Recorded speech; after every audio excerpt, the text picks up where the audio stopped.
So it's a little air compressor, 100 psi job. It stopped building pressure. It was running and it was rattling. The pump was obviously not sounding quite normal. I of course checked this and that's not what it was. So we're going to dig in and figure out what it was. What happened to it?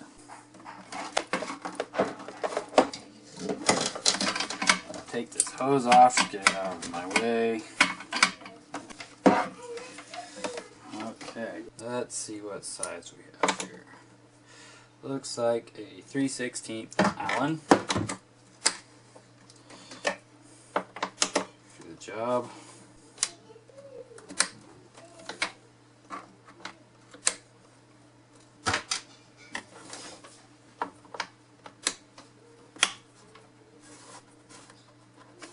Looks like a 12 is the closest thing I have that fits that.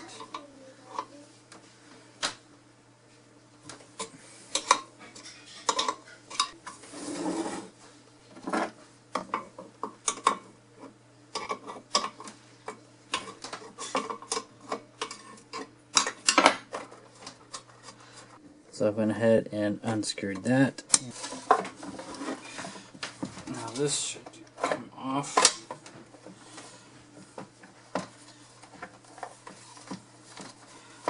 Poke those through.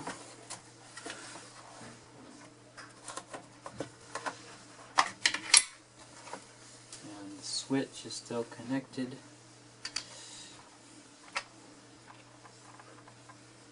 Plug the switch. Alright, here is the little, well, no wonder this thing takes so long to air up. Give you a closer look here. If you ever wonder why, if you have this compressor and wonder why it takes so long to pressurize, it's because this is how big your cylinder is. Yeah, not much air can be pumped using such a tiny cylinder. That's just crazy. Anyway, we know that that is what's pumping the air.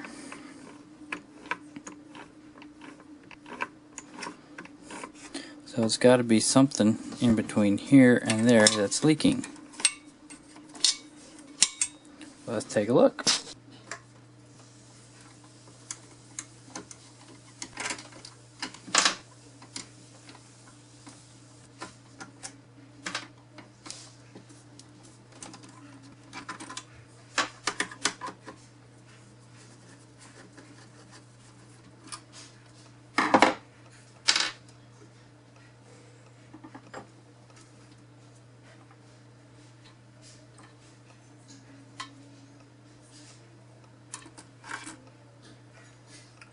There's the cylinder housing.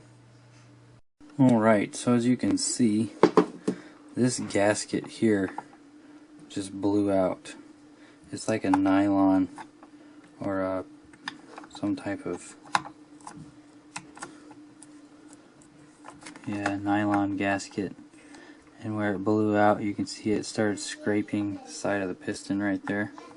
So I'm pretty sure that's where the air is coming through. So let's go see if we can find the part. I'm gonna go ahead and just Google CH compressor parts and pick one of these parts places. Looks promising. And let's see, enter model number here. Let's try it out. FP209501. Search. And there we go. Review parts list. That looks like the stuff. Now let's see if they got a rebuild kit. I don't see a rebuild kit, but here's a whole motor assembly. I guess that makes sense, it's so small. I'm going to grab this number right there, copy. I'm going to bring it over to eBay and paste it in.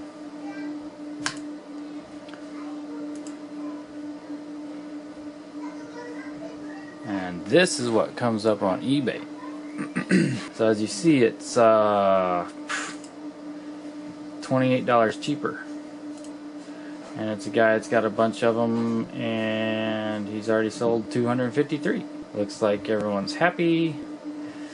So I'm gonna buy this dude, and you can kind of go through the same thing if you want. Buy it from a dealer. You can get possibly a warranty, I don't know, but just getting it as cheap as possible is usually best for me. Order it from this guy, and when it comes in, we'll finish it up. Well, look like the part arrived. Arrived in pretty good time, 3 to 4 days, something like that.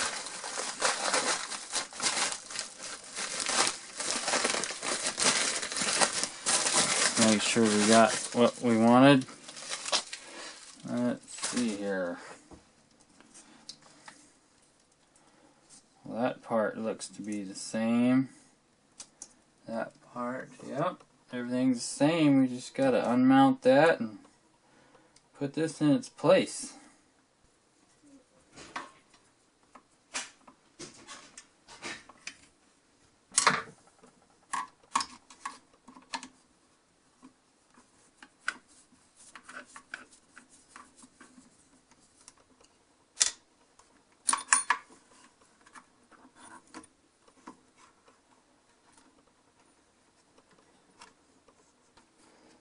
A safety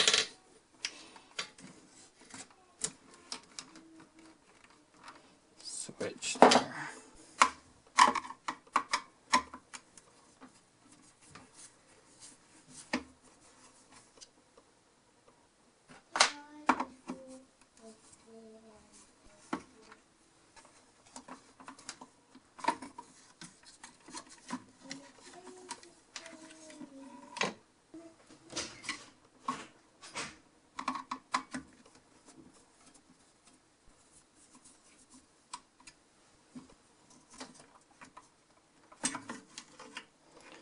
So that's like the whole pump right there. I find it kind of bizarre. I can buy this piece for $20 online, and the whole thing costs like $120. Does that mean you're paying $100 for the tank? I don't know. But looks like we're not going to get away with having to do a re-crimp there.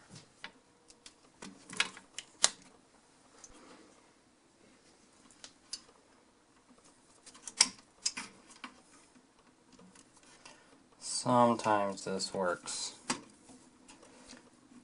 Sometimes it doesn't. You can squeeze it the opposite direction and pull it out. That way you don't have to cut your wire any shorter. Right, so I do see a problem. Yes, I do. This is way, way shorter than this guy here. And this is not going to reach. So I'm going to have to hope that everything in this piece here is still okay from the old kit. And swap these out. Else I would have to get some kind of hose extension. So I could do that too. If I have to, I'd have to get flare fittings from here. Just like another hose connection. Be like 3 inches or so. I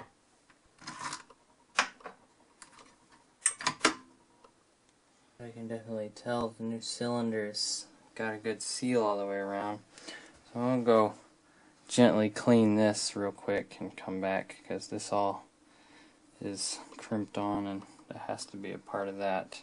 Probably put some silicone grease around that O-ring. Got it all cleaned. and put some oil on that valve and put some silicone grease around there on that O-ring. Just going to check the movement here. And it appeared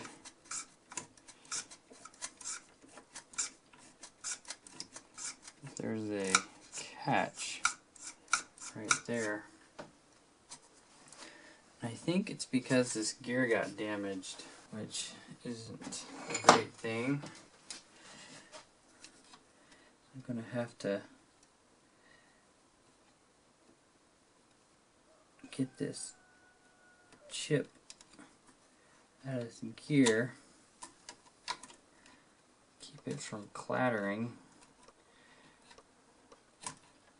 Try not to stab myself while I do it. Straighten that gear back out. Let's see. Oh yes. Much better. Okay. Now I think we're ready to proceed. Find its resting place. Kind of catches over this screw hole there. And looks like the wires find their little homes there. And that's, I believe that's supposed to fit over that. Now we can get those two very long screws in.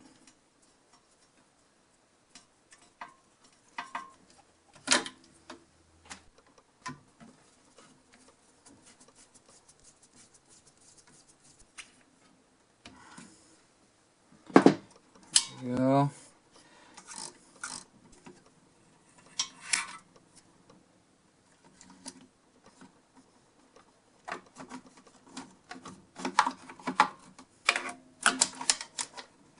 Back in place.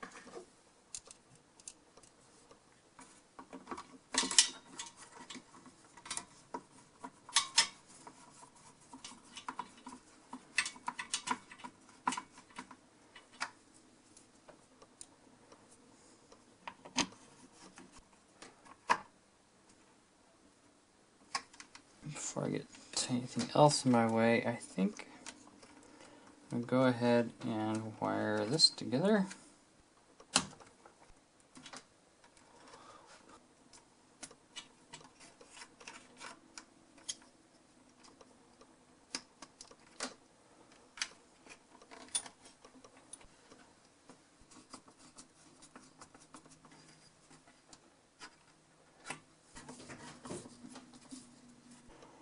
Alright, see if we can manage to get these through here. And then I have to manage plugged back into the switch up here, which is very, well, not too terrible, but not exactly easy. The cord where it's supposed to go. I'm trying to move this way. I don't want to move it that way. Appears the hoses kind of in my way. Well, that was fun. Only thing I can tell you there is make sure all those wires were in the little channel there, and keep moving the hoses to get them out of the way, jiggling them around until it finally goes. I'm going to put two of these in, and then I'm going, you know what, that's why nothing's happening. There's supposed to be a nut under there. Let's feed the nut. Alright, well that's terribly boring. I think I'm going to grab the wrenches, tighten these back up. Alright, fresh Teflon. Let's get this threaded in here so we can test our new setup. That's a really user-friendly cord there, huh? Spin the whole thing when you tighten it. Alright, plug it in.